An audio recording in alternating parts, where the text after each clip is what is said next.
আমাদের সবজির ফলন তো এবার ভালো হয়েছে। মা টুকি, সবজি বিক্রি করে তোকে স্কুলে ভর্তি করিয়ে দিব, আর তখন তুইও সবার সাথে স্কুলে যেতে পারবি। সত্যি বলছো মা? আমিও সবার সাথে স্কুলে যাব? কি মজা, কি মজা!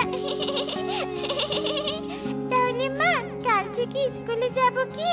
না রে মা, আর 2 দিন পর স্কুলে যেতে পারবি, কারণ 2 দিন পর সবজি তুলে বাজারে নিয়ে যাব। তাহলে 2 দিনে সবজিগুলো আরো বড় হবে, আর বড় সবজির দামও বেশি পাওয়া যাবে। হ্যাঁ টোনা, তুমি একদম ঠিক বলেছো। মা টুকি, তুই এখানে বসে খেলা কর, আর আমরা সবজির জমির আগাছাগুলো পরিষ্কার করে দেই। আচ্ছা ঠিক আছে মা। এরপর টোনা টুনি জমিতে কাজ করতে থাকে, আর বিকেল হতেই সবাই বাড়ির দিকে আসতে থাকে। এই টোনা, তুই যে আমার কাছ থেকে টাকা ধার এনেছিস, সেই টাকা কখন দিবি? তোর জমির সবজি কি বড় হয়নি, নাকি চুরি করে সব সবজি বিক্রি করেছিস? না না ইগল দাদা, চুরি করে সবজি বিক্রি করতে যাব কেন? সব সবজি আমার জমিতেই আছে। বিশ্বাস না হলে জমিতে গিয়ে দেখে এসো, আর 2 দিন পর সবজি বিক্রি করে তোমার সব টাকা শোধ করে দিব। আচ্ছা ঠিক আছে, তাহলে তোর কথা বিশ্বাস করলাম, তবে টাকাগুলো 2 দিন পর আমার বাড়িতে গিয়ে দিয়ে আসবি। আচ্ছা ঠিক আছে দাদা, দিয়ে আসবো। এরপর ঈগল সেখান থেকে চলে যায়, আর টোনা টুনি বাড়িতে চলে আসে, এবং এভাবে বিকেল গড়িয়ে রাত নেমে আসে। এ কি টুনি, বাহিরে তো বৃষ্টি হচ্ছে। বৃষ্টিতে সবজিগুলো নষ্ট হয়ে গেলে তো সর্বনাশ হয়ে যাবে, কারণ ওই সবজি বিক্রি করে যে ঈগল দাদাকে টাকা দিতে হবে, আবার টুকিকেও স্কুলে ভর্তি করিয়ে দিতে হবে। টোনা, চিন্তা করো না তো, এখনকার বৃষ্টিতে তো সবজির জমি ডুবে যাবে না। যদি সবজির গাছ পানিতে ডুবে যায় তাহলে সবজি নষ্ট হতো। দেখো, কিছুক্ষণের মধ্যে বৃষ্টি থেমে যাবে। চলো এখন আমরা ঘুমিয়ে পড়ি। হ্যাঁ টুনি, তাই যেন হয়। এরপর টোনা টুনি ঘুমিয়ে পড়ে, আর এদিকে বৃষ্টি ছাড়ার কোনো নামই নেই। এভাবেই সেই রাত কেটে সকাল হয়ে যায়, আর সকাল হতেই বৃষ্টি থেমে যায়, কিন্তু সারা রাত বৃষ্টি হওয়ার কারণে টোনার সবজি পানিতে ডুবে যায়। এ কি সর্বনাশ হয়েছে টুনি, আমাদের সব সবজি যে পানিতে ডুবে গেছে। এখন আমরা কি করে ঈগল দাদার টাকা পরিশোধ করব? হে সৃষ্টিকর্তা, আমরা তোমার কি ক্ষতি করেছিলাম যে তুমি আমাদের এত বড় ক্ষতি করলে? টোনা, আমি কখনো ভাবিনি কাল রাতে এত বৃষ্টি হবে। টোনা শোনো, ঈগল দাদাকে সব কথা খুলে বলে 1 মাস সময় নিয়ে এসো। 1 মাসের মধ্যে আমি আর তুমি কোনো কাজ করে ঈগল দাদার টাকা শোধ করে দিব। হ্যাঁ টুনি, সেটাই করতে হবে। এরপর টোনা ঈগলের বাড়িতে চলে যায়। ঈগল দাদা, ঈগল দাদা, বাড়িতে আছো? কি হয়েছে, সকাল সকাল বাড়িতে এসে চিৎকার করছিস কেন? আমার পাওনা টাকা দিতে এসেছিস নাকি? না মানে মানে দাদা, কাল রাতের বৃষ্টিতে আমার জমির সব সবজি যে নষ্ট হয়ে গেছে, তাই বলছি কি তুমি আমাকে 1 মাস সময় দাও। 1 মাসের মধ্যে তোমার টাকাগুলো শোধ করে দিব। কি বলছিস এসব? টাকা নিয়ে গেছিস বেশ কয়েকদিন হলো, আবার 1 মাস সময় চাইছিস? তোকে কোনো টাকা দিতে হবে না, তুই বাড়ি ছেড়ে চলে যা। টাকার পরিবর্তে আমি তোর বাড়ি আর জমিটা নিয়ে নেব।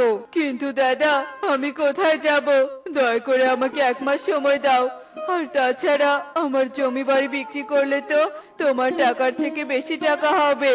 তাহলে বিক্রি করে আমার টাকা দিয়ে যা। তোর কাছে 2টো অপশন আছে, আজকের মধ্যে আমার টাকাগুলো দিয়ে যাবি, নয়তো বাড়ি জমি ছেড়ে চলে যাবি। আমি তোমার টাকা পরিশোধ করতে পারবো না, তাই বাড়ি জমি ছেড়ে চলে যাব। তুমি সব নিয়ে নিও। এসব বলে টোনা বাড়িতে চলে আসে, আর টুনিকে সব কথা খুলে বলে। চলো টোনা, এই বন ছেড়ে পাশের বনে চলে যাই। এই বনে থেকে যদি বিপদে কারো উপকার না পাই তাহলে এখানে থেকে কি করব? কিন্তু মা, পাশের বনে গেলে আমি স্কুলে আসবো কি করে? পাশের বনেও স্কুল আছে রে মা, তোকে ওই স্কুলে ভর্তি করিয়ে দিব। এরপর টোনা টুনি তাদের প্রয়োজনীয় জিনিসপত্র নিয়ে পাশের বনের উদ্দেশ্যে রওনা দেয়, আর কিছু দূর যেতেই পথে তারা একটি কালো জামের থোকা পড়ে থাকতে দেখতে পায়। টোনা দেখো, কত সুন্দর কালো জামের থোকা পড়ে আছে। কতদিন থেকে জাম খাই না, চলো আমরা এই জামগুলো খেয়ে নেই। পড়ে থাকা ফল খাওয়া কি ঠিক হবে টুনি? খা খা, জামগুলো খেলে আমি তোদের বশে আনতে পারবো, আর তখন তোদের রক্ত খেয়ে আমার শক্তি বৃদ্ধি করবো। আহ, আহ, আহ, আহ, আহ। এসব বলে টোনাদের দিকে তাকিয়ে থাকে। আর তখনই ওই পথ দিয়ে এক পরী উড়ে যেতেই ডাইনির সব কথা শুনে তাড়াতাড়ি টোনাদের কাছে চলে আসে। এই জামগুলো তোমরা খেও না। কিন্তু কেন পরি? এক ডাইনি পাখিদের ধরার জন্য জামগুলো দিয়ে জাল পেতে আছে। তোমরা এই জামগুলো খেলে ডাইনি তোমাদের বশ করে রক্ত খেয়ে ফেলবে। কি বলছো এসব পরি? তো ডাইনি কোথায় আছে? এই শয়তান পরি, তোর এত বড় সাহস! তুই আমার কাছে ব্যাঘাত ঘটালি। আজ তোকে আমি উচিত শিক্ষা দিয়েই ছাড়বো। কে কাকে উচিত শিক্ষা দেবে তা সময় হলেই বোঝা যাবে ডাইনি। পরীর কথা শুনে ডাইনি ভীষণ রেগে যায় আর তার জাদু শক্তি দিয়ে যখনই পরীকে ডাইনি বন্দি করতে যাবে তখনই পরী ডাইনির সব জাদু শক্তি কেড়ে নেয়। এ কি? আমার জাদু কাজ করছে না কেন? তার মানে তুই আমার জাদু শক্তি কেড়ে নিয়েছিস? তাড়াতাড়ি আমার জাদু শক্তি আমাকে দিয়ে দে বলছি, নয়তো তোর অবস্থা খারাপ করে দেব। জাদু শক্তি নেওয়ার পরেও তোর বড়াই কমছে না? তোর কাছে তো জাদু শক্তি নেই, তাহলে তুই কিভাবে আমার খারাপ অবস্থা করবি? আমি আমার ভুল বুঝতে পেরেছি, আমাকে এবারের মতো ক্ষমা করে দে। আমি শক্তি নিয়ে অনেক দূরে চলে যাব। না না, তোর মতো খারাপ ডাইনিকে কখনোই শক্তি ফিরিয়ে দেব না। এখন কথা না বলে এখান থেকে চলে যা বলছি। তোমরা সবকিছু নিয়ে কোথায় যাচ্ছিলে? তারপর টোনা পরীকে সব কথা খুলে বলে আর সব শুনে পরী সেখানে তাদের একটি বাড়ি ও সবজি বাগান বানিয়ে দেয়। যে তোমাদের সাথে অন্যায় করেছে তার কথা ভুলে গিয়ে তোমরা এখানে থেকে সবজি বিক্রি করবে, তাই তোমাদের দিন ভালো কাটবে আর এই বাগানের সবজি কখনো শেষ হবে না। পরি, তোমাকে অনেক ধন্যবাদ। তুমি আজ আমাদের অনেক বড় উপকার করলে। তোমার উপকারের কথা কখনো ভুলবো না আমরা। ধন্যবাদ দিতে হবে না, কেউ বিপদে পড়লে তাকে সাহায্য করা সবার দায়িত্ব। এরপর পরী সেখান থেকে চলে যায়। এভাবেই বেশ কয়েকদিন কেটে যায়। সবজি বিক্রি করে টোনা অনেক ধনী হয়ে যায় এবং টুকিকে স্কুলে ভর্তি করিয়ে দেয়। মা টুকি, এখন থেকে প্রতিদিন তোর কবুতর আঙ্কেলের অটোতে করে স্কুলে যাওয়া আসা করবি, কেমন? আচ্ছা ঠিক আছে বাবা। কবুতর দাদা, তুমি একটু সময় মতো মেয়েটাকে স্কুলে নিয়ে এসো আর স্কুল শেষে বাড়িতে দিয়ে এসো। তোমাকে আমি অগ্রিম টাকা দিব। আচ্ছা ঠিক আছে টোনা।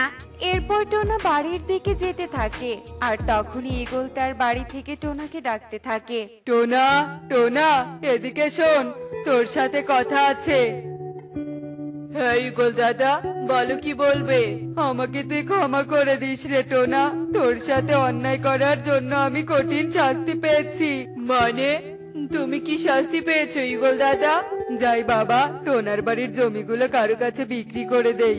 টোনার বাড়ির জমি বিক্রি করলে অনেক টাকা পাওয়া যাবে।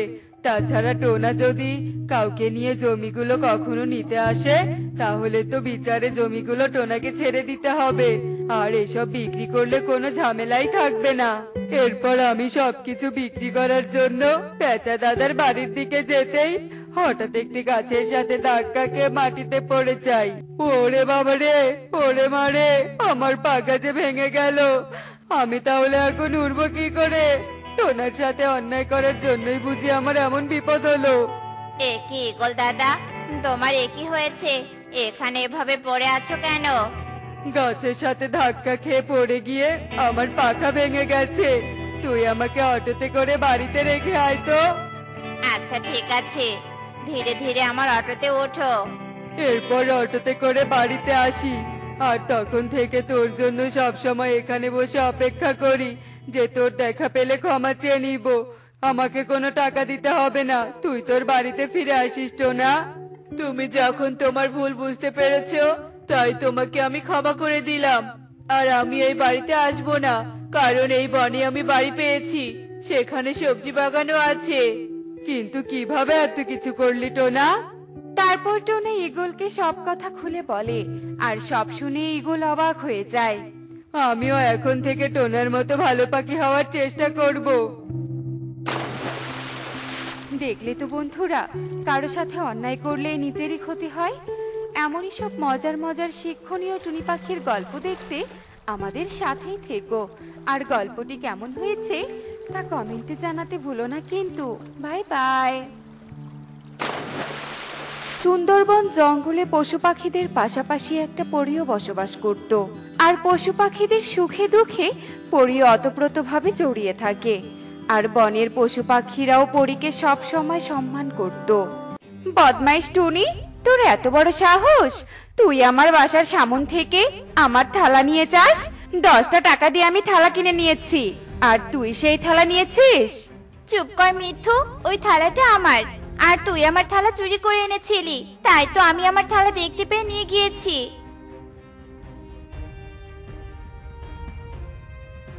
আরে আরে, কি করছো তোমরা?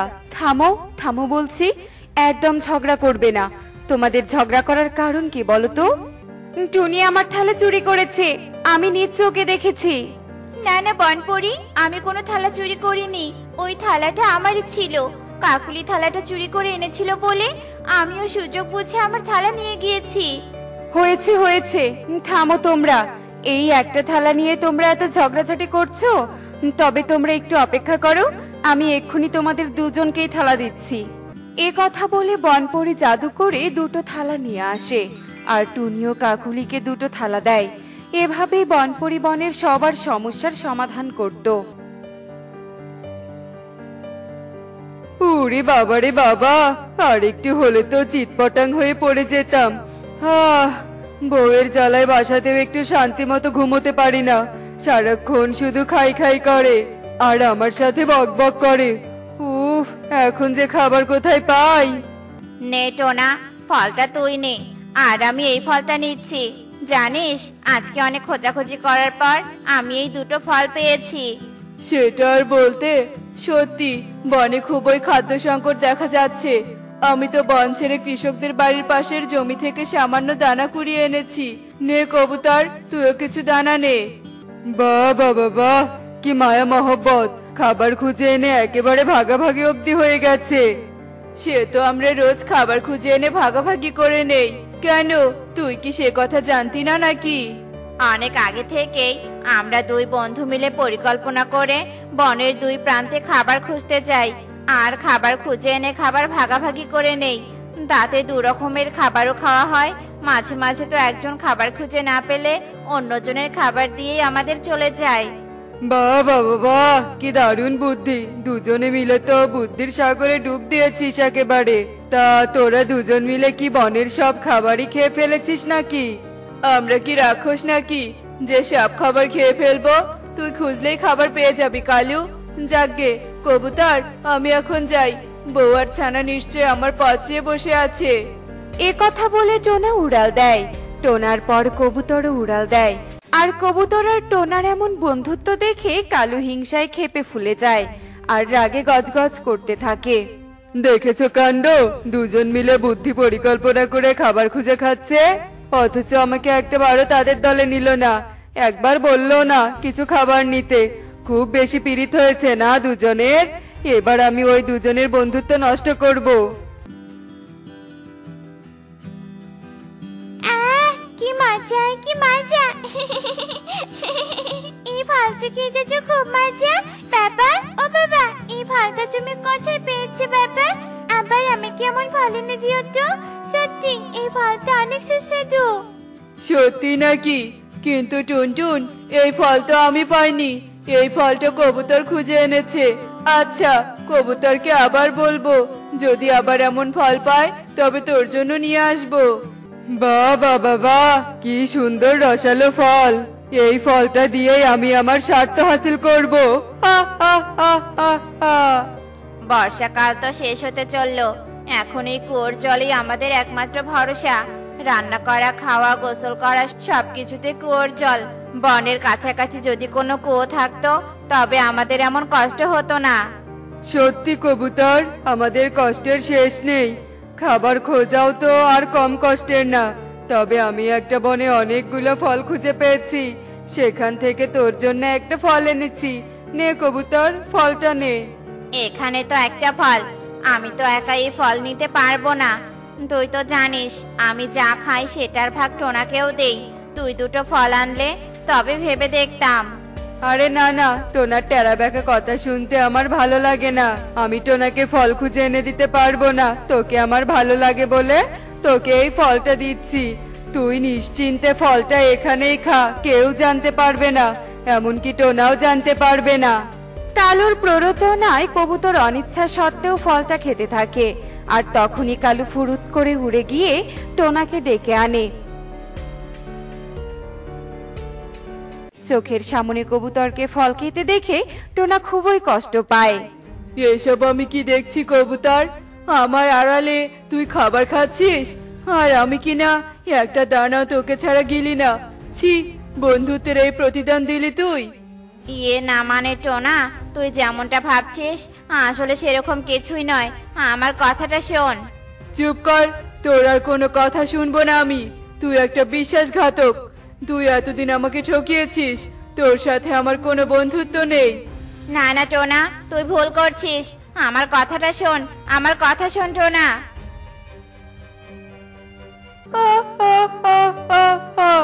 আমার পরিকল্পনা সফল হয়েছে। ওই কবুতর আর টোনার বন্ধুত্ব আমি ভাঙতে পেরেছি। এবার আমার শান্তি লাগছে। কালু অট্টহাসি হাসতে থাকে। আর কবুতর আর টোনার ঝগড়ার কথা পুরো বনে ছড়িয়ে পড়ে। এমনকি বনপরীও কবুতর আর টোনার ঝগড়ার ব্যাপারে শুনতে পায়। কি, কবুতর আর টোনার বন্ধুত্ব ভেঙে গেছে? ওরা দুজন তো খুব ভালো বন্ধু ছিল। ওদের বন্ধুত্বের কথা পুরো বনের সকলে জানতো। ওদের বন্ধুত্ব ভেঙে যাবে সেটা তো আমি ভাবতেই পাচ্ছি না। তবে আর বলছি কি বনপরি, আমি অনেক চেষ্টা করেছি, কিন্তু টোনাকে কিছুতেই বোঝাতে পারিনি এর পিছনে কালুর চক্রান্ত আছে। সত্যি টোনাকে বোঝাতে না পেরে আমি টুনিকে সবটা বলছি। টুনিও কিছুতেই টোনাকে বোঝাতে পারলো না। এবার তুমি একমাত্র ভরসা। কিছু একটা বুদ্ধি বের করো বনপরি। আমার স্বামীটা যে বন্ধুত্ব ভাঙার খুব কষ্ট পাচ্ছে। আচ্ছা আচ্ছা, শান্ত হও। আমার কাছে একটা বুদ্ধি আছে। আমি তোমাদের দুজনের মাধ্যমে কবুতর আর টোনাকে পাতায় দাওয়াত দিব, আর কালুকে তো আমি নিজে দাওয়াত দিব। তারপর তোমাদের দুজনের উপস্থিতিতে আমি দুজনের সব ভুল ভেঙে দিব। বনপরি জাদু করে 3টা বড় পাতা গাছ থেকে ছিঁড়ে আনে, আর দুজনে সেই দাওয়াতপত্র কবুতর আর টোনার কাছে পৌঁছে দেয়। এদিকে বনপরি কালুর কাছেও দাওয়াতপত্র পাঠায়। আরে বাস, স্বয়ং বনপরি আমাকে পাতায় দাওয়াত দিয়েছে। তবে তো আজ বিশেষ কিছু ঘটবে।